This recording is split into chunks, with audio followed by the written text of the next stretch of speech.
Students, welcome to mastermind channel. आज हम करेंगे क्लास 9 पॉलिनोमियल चैप्टर नंबर 2। इस वीडियो में इस चैप्टर की इंट्रोडक्शन कंप्लीट करेंगे कि कौन सी टर्म्स है, कौन से कोफिशिएंट्स है, पॉलिनोमियल का एक्चुअल मीनिंग क्या है, सब कुछ इस वीडियो में कंप्लीट करेंगे। स्टार्ट करते हैं चैप्टर नंबर 2 की इंट्रोडक्शन। सबसे पहले वर्ड है पॉलिनोमियल। पॉलिनोमियल दो वर्ड से मिलाकर बना है, ठीक है। किस किस पॉली का मतलब होता है मैनी और नॉमिनल्स का मतलब होता है टर्म। मतलब क्या है, पॉलिनोमियल्स मतलब मैनी टर्म्स। अब टर्म्स का क्या कॉन्सेप्ट है, टर्म्स का कॉन्सेप्ट समझते हैं। टर्म्स किसे कहते हैं, देखो हमारे पास हम x लिखते हैं, x को भी हम टर्म बोलेंगे, क्लियर। जैसे हम 7x लिखते हैं, इसे भी हम टर्म बोलेंगे, या फिर अगर हम सिंगल 7 लिखते हैं, इसे भी हम टर्म लिखेंगे, ओके। अब बाय चांस हमें एक्सप्रेशन दे दिया जाए x + 9, x + 9, तो इसमें टर्म्स कितनी है। सबसे पहले याद रखना, कोई भी हमें एक्सप्रेशन दे दी जाए तो उसमें जितने प्लस और माइनस डाल के वर्ड्स कंप्लीट किए होंगे उन सभी को हम टर्म्स बोलेंगे। कैसे, देखो यहाँ पे x है, एक तो टर्म ये होगी x इज अ टर्म, और यहाँ पे 9 है, तो दैट मींस 9 भी क्या है, टर्म है। तो ये एक्सप्रेशन में, इस एक्सप्रेशन में कितनी टर्म्स है, तो हम बोल सकते हैं कि इस एक्सप्रेशन में 2 टर्म्स है, एक x है और एक 9 है। जैसे फॉर एग्जांपल कोई और एग्जांपल लेके देखते हैं, जैसे x² + 9x + 2, तो ये क्या है, ये भी हमारी एक टर्म है, ये भी हमारी एक टर्म है, और ये भी हमारी एक टर्म है। तो दैट मींस ये भी हमारी एक टर्म है। तो दैट मींस हम बोल सकते हैं कि इस पूरे पॉलिनोमियल्स में कितनी टर्म्स हमारी आई हैं, 3 कंप्लीट, ओके फाइन। अब चलते हैं नेक्स्ट पे। अब डिस्कस करेंगे वेरिएबल्स एंड कांस्टेंट्स। अब हम बोल सकते हैं टर्म्स में ये जो सिंगल डिजिट रखा हुआ है ना, इसे हम बोलेंगे कांस्टेंट। अब ये कांस्टेंट का फंडा क्या है, कांसेप्ट क्या है, देखो कांस्टेंट की वैल्यू, जैसे कोई भी इक्वेशन है x² + 2x + 9, हमारे पास ये इक्वेशन है। अब जो x है इस इक्वेशन में x, this one is a variable. अगर x की जगह पे कोई y z कुछ भी हो जाए तो दैट मींस वो भी क्या है, हमारे वेरिएबल, ठीक है। क्यों बोला जाता है ये वेरिएबल, क्योंकि इनकी वैल्यू वेरी करती है। जैसे x की वैल्यू 1 भी हो सकती है, -1 भी हो सकती है, 2, -3, अप टू 100, अप टू कितना मर्जी हो सकता है, क्लियर। और हमारा 9 है, इसे हम क्या बोलेंगे, कांस्टेंट, क्योंकि ये फिक्स है। 9 इज अ 9 फिक्स दे दिया, बट x की वैल्यू हम अपनी तरफ से अजम्पशन कर सकते हैं, अज्यूम कर सकते हैं, कुछ भी ले सकते हैं, क्लियर। जरूरी नहीं है यहाँ 9 ही होगा, इन्हें बोलेंगे हम वेरिएबल्स, क्योंकि इनकी वैल्यू वेरी होती रहती है, चेंज होती रहती है। और जो फिक्स है उसे क्या बोलेंगे हम, कांस्टेंट। जरूरी नहीं है यहाँ 9 मतलब मैथमेटिकल वाला डिजिट ही हो, जैसे हम कह सकते हैं x² + 9x + 8। अब a इज अ कांस्टेंट, क्योंकि ये फिक्स है हमारे पास, इनकी वैल्यू चेंज नहीं हो सकती, x की वैल्यू चेंज हो सकती है, वेरी कर सकती है। यहाँ पे a भी हो सकता है, b भी हो सकता है, c भी हो सकता है, कुछ भी, k भी हो सकता है, इनकी वैल्यू फिक्स होती है। जिनकी वैल्यू फिक्स हो उन्हें हम कांस्टेंट बोलेंगे, जिनकी वैल्यू वेरी करे उन्हें हम वेरिएबल बोलेंगे, ओके।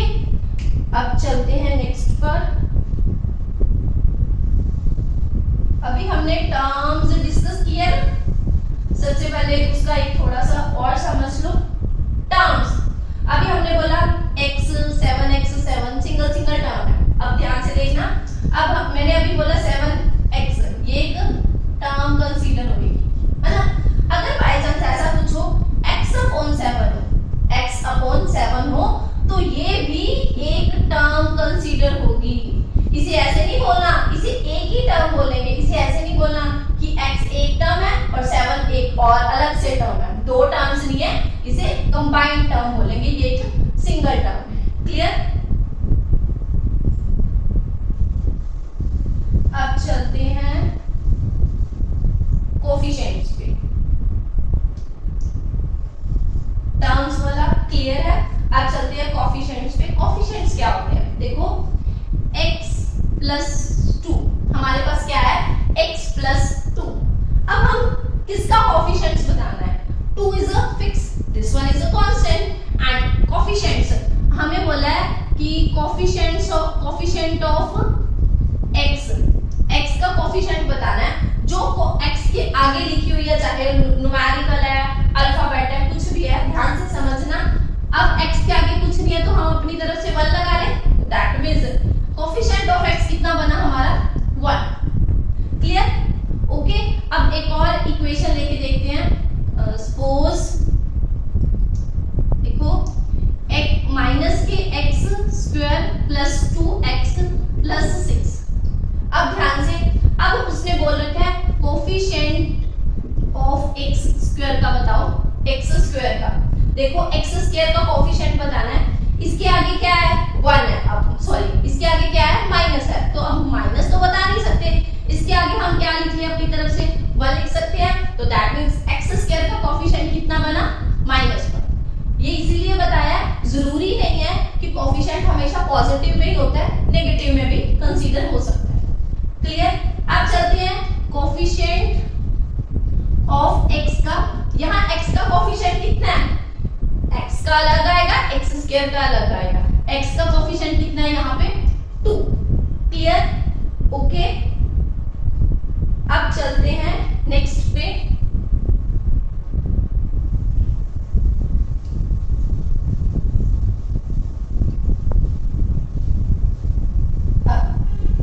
अब हम एक्सप्रेशन लिखेंगे 7x² + 2x + 9। अब इसे हम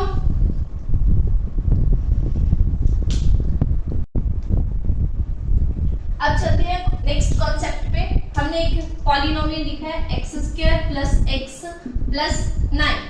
क्लियर? हमने एक पॉलिनोमियल लिखा है 7x² + x + 9। अब ध्यान से देखना, इसे हम पॉलिनोमियल बोल सकते हैं, इसे हम पॉलिनोमियल बोल सकते हैं, ठीक है, क्योंकि सिंपल नॉर्मल टोन में दे रखा है। अब ध्यान से देखो 7x² + √x + 9। मैंने क्या लिखा है? 7x² √x + 9। अब ये चीज तो क्लियर है, √x को लिखा कैसे जाता है? √x को कैसे लिखा जाता है? x की पावर 1/2।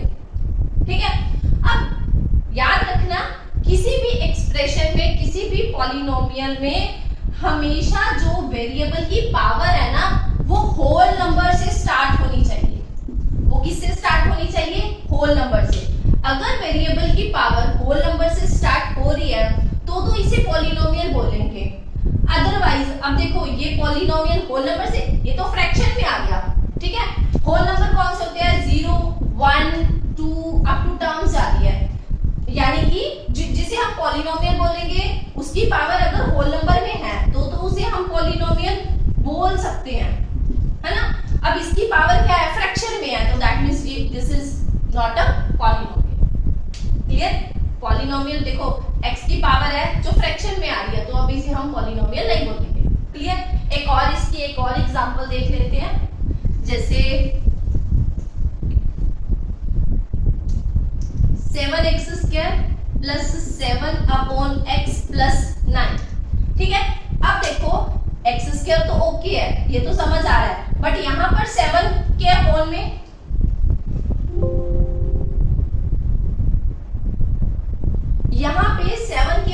क्या है? x है। अगर 7 के अपॉन में नीचे x है तो इसे प्रॉपर वे में हम ऐसे लिख सकते हैं -1, ऊपर जाके पावर नेगेटिव हो जाएगी, ये तो क्लियर है। अब ये पावर किस में आ गई? इंटीजर में आ गई। ये पावर इंटीजर में आ गई ना, -1 इंटीजर में चला गया, तो इसे हम पॉलिनोमियल नहीं बोल सकते, क्योंकि हमने अभी हमने डिस्कस किया कि इसे हम जिसकी पावर होल नंबर हो, 0 से स्टार्ट हो, 1 2 अप टू जाए, उसे होल नंबर हो, उसे हम पॉलिनोमियल बोलेंगे। बट अगर किसी चीज की पावर, किसी वेरिएबल की पावर या तो इंटीजर्स में हो या फ्रैक्शन में हो, उसे हम पॉलिनोमियल नहीं बोलेंगे। क्लियर?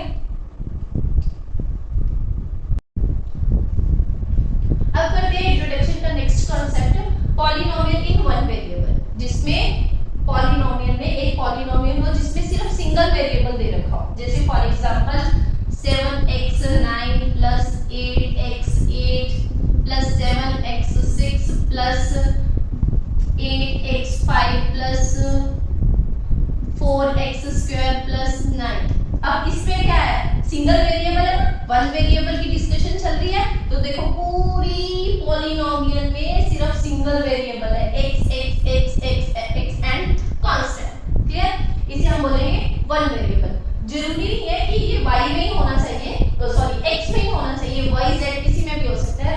फॉर एग्जांपल z की 9 प्लस z की 6 प्लस 3z की 4 3z की 2 माइनस 3, कुछ भी है। देखो z में भी हो सकता है, पर हाँ होना सिंगल वेरिएबल होना चाहिए। मतलब ऐसे नहीं है कि एक टर्म में x लिख दो, दूसरी टर्म में y लिख दो, तीसरी टर्म में z लिख दो, ऐसा कोई कॉन्सेप्ट नहीं है, सिंगल वेरिएबल में होना चाहिए। ठीक है, आप चलते हैं, इसकी 3 टाइप्स हैं, मोनोमियल्स, बायनोमियल्स एंड ट्राइनोमियल्स। मोनोमियल्स एक ऐसा कॉन्सेप्ट है जिसमें ओनली वन टर्म हो, ओनली वन टर्म हो। ठीक है, अब बायनोमियल, बाय का तो नाम से ही क्लियर है, जिसमें क्या होनी चाहिए, टू टर्म्स होनी चाहिए। और ट्राइनोमियल मतलब 3 टर्म। क्लियर? जिसमें 3 टर्म्स हो। ओके, अब वन टर्म को कंसीडर करते हैं, वन टर्म को हम डिफाइन करते हैं। जैसे हमने लिख दिया 8x, सिंगल टर्म है ना। कल लास्ट में स्टार्टिंग में मैंने बताया था 8x अगर अलग अलग हो तो ये दो टर्म्स मानी जाएगी। अब मल्टीप्लाई में है तो ये वन टर्म कंसीडर होगी। ठीक है, अब जैसे लिखा जाता है 8x की पावर 200, 8x की पावर 200, मल्टीप्लाई है दोनों, सिंगल टर्म कंसीडर होगी। क्लियर? अब जैसे लिखा जाए, जरूरी नहीं है ये x के वेरिएबल में ही हो, जैसे हम लिख सकते हैं y की पावर 8, ये भी एक सिंगल वेरिएबल है, सॉरी सिंगल टर्म है, तो इसे क्या बोलेंगे, मोनोमियल्स। क्लियर? अब चलते हैं बायनोमियल्स पे, जैसे जिसमें 2 टर्म्स हो, जैसे 7x² प्लस 4, 2 टर्म्स होगी, एक तो ये वाली और एक 4, 2 टर्म्स है। अब जैसे y की पावर 4 प्लस 900, 2 टर्म्स है, एक तो ये सिंगल टर्म, एक और ये सिंगल टर्म, अलग अलग टर्म्स होगी, जिसे हम क्या बोलेंगे, बायनोमियल। ठीक है, अब चलते हैं ट्राइनोमियल्स पे, जैसे 2x² प्लस 9x प्लस 7। देखो इसमें कितनी टर्म्स है, 3 टर्म्स, 1 2 एंड 3, तो ये 3 टर्म्स होगी। अब जैसे y की 3 माइनस 2y स्क्वायर प्लस 6, तो इसमें भी कितने टर्म्स है, 1 2 3। ये याद रखना, जरूरी नहीं है, अपने माइंड में क्लियर बना लेना कि ये हमेशा प्लस में होती है, प्लस में भी हो सकते हैं और माइनस में भी हो सकते हैं। क्लियर? अब चलते हैं नेक्स्ट कॉन्सेप्ट पर। अब हमारी इंट्रोडक्शन में आता है डिग्री ऑफ द पॉलिनोमियल। अब हमें डिग्री बतानी है कि कौन सी डिग्री होगी। जैसे हम एक एग्जांपल लेते हैं, x की 4 2x की 4 प्लस x² प्लस 2। ठीक है, 2x की 4 x² प्लस 2। अब हमें ये बताना है कि इसमें डिग्री कौन सी होगी। अब हमें वेरिएबल की पावर देखनी है, इसमें वेरिएबल की पावर कितनी है, 4, और इसमें 2, तो ये तो हमारी डिग्री होगी। ठीक है, but degree of the polynomial में क्या कॉन्सेप्ट होता है, इसमें देखते हैं हाईएस्ट पावर ऑफ वेरिएबल। इसमें क्या देखा जाता है, डिग्री तो हमने बता दी कि 4 और 2 है, पर अब हमने करेक्ट आंसर बताना है कि क्या होगा। क्या देखना होता है डिग्री ऑफ द पॉलिनोमियल में, highest power of the variable देखना होता है। तो यहाँ पे हाईएस्ट पावर कितनी है, 4 के 2, दैट मींस इसकी डिग्री कितनी आई, 4। क्लियर? अब कोई एक और एग्जांपल लेके देख लेते हैं, जैसे 6y की 7 माइनस 2 y की 3 प्लस के 6, ठीक है। अब इसमें पावर डिग्री देख बतानी है हमें, डिग्री कितनी है, हमने क्या बोला, डिग्री ऑफ द पॉलिनोमियल को हमने एग्जैक्ट वर्ड से डिफाइन कर दिया, हाईएस्ट पावर ऑफ वेरिएबल। अब इसमें वेरिएबल y है, अब हाईएस्ट पावर कितनी है, 7 या 3, कितनी है 7, तो आंसर कितना आएगा, डिग्री ऑफ द पॉलिनोमियल का 7। क्लियर। कुछ और एग्जांपल्स देखते हैं, जैसे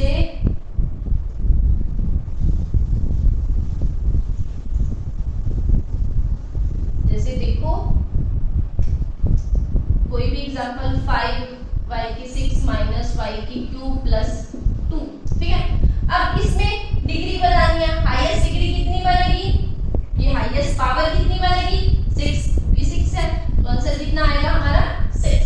अब एक और एग्जांपल लेते हैं, जैसे हमें 5 की डिग्री बतानी है, 5 की इस वाले पॉलिनोमियल की डिग्री बतानी है, तो हम कैसे बताएंगे, तो हम लिख सकते हैं इसके साथ x की पावर 0, अगर कुछ ना हो तो हम लिख सकते हैं x की पावर 0, तो दैट इज क्लियर है, क्योंकि x की पावर 0 का आंसर, यहाँ 5 की डिग्री बतानी है, तो मैंने 5 के साथ x की पावर 0 लिख दिया।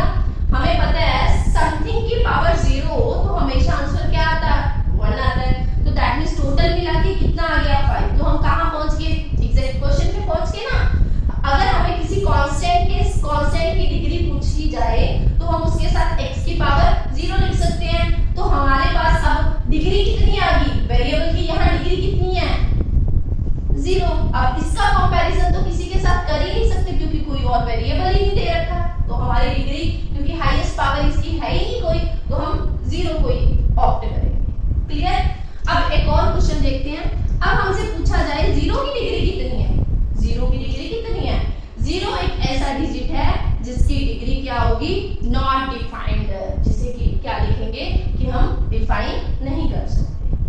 ओके।